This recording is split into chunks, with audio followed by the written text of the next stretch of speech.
बिस्मिल्लाहिर्रहमानिर्रहीम। अस्सलाम वालेकुम मोअज़्ज़िज़ नाज़रीन, उम्मीद करती हूँ कि आप तमाम ही लोग खैर वाफ़ियत से होंगे। नाज़रीन, आज की इस वीडियो में मैं आपको सेल्बिक्स टैबलेट के बारे में तफसील से बताऊँगी। नाज़रीन, ये किस लिए होती है, इसके क्या साइड इफ़ेक्ट हैं, इसे कौन से पेशेंट यूज़ ना करें।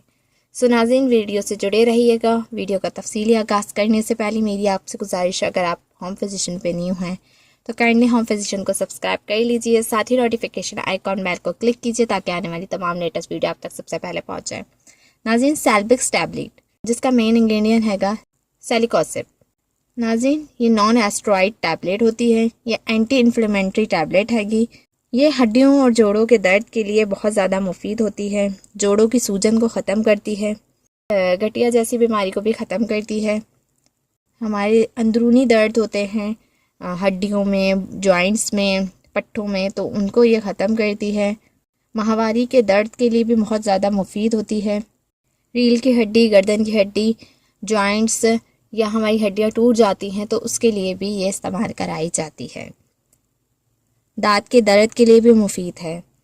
सेल्बिक्स टैबलेट के साइड इफ़ेक्ट की बात करें तो अगर ये आपको नुकसान पहुंचा रही होगी तो आपको मतली होगी, पेट में दर्द होगा, कब्ज़ हो सकता है, आपको सर दर्द हो सकता है।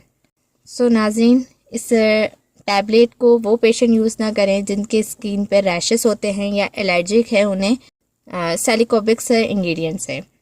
हाई ब्लड प्रेशर वाले ब्लड प्रेशर को चेक करके इस टैबलेट का इस्तेमाल करें और प्रेगनेंसी के दौरान इस टैबलेट का इस्तेमाल ना किया जाए। सो नाज़रीन, इस टैबलेट को डेली एक लिया जाता है जब आपको पेन होता है, और वैसे ये डॉक्टर 7 दिन का इसका कोर्स कराते हैं। उसके बाद कहते हैं अगर आपको जब पेन हो तो तभी आप इस टैबलेट को खाएं, और इस टैबलेट को खाने के बाद आपको 3 दिन तक दर्द नहीं होता है। सो नाज़रीन, ये थी आज की वीडियो। होप सो आपको पसंद आई होगी। वीडियो पसंद आए तो लाइक और शेयर कीजिए। नेक्स्ट वीडियो तक के लिए इजाज़त दीजिए। दुआ में याद रखिएगा, अपना बहुत ज़्यादा ख्याल रखिएगा। अल्लाह हाफ़िज़।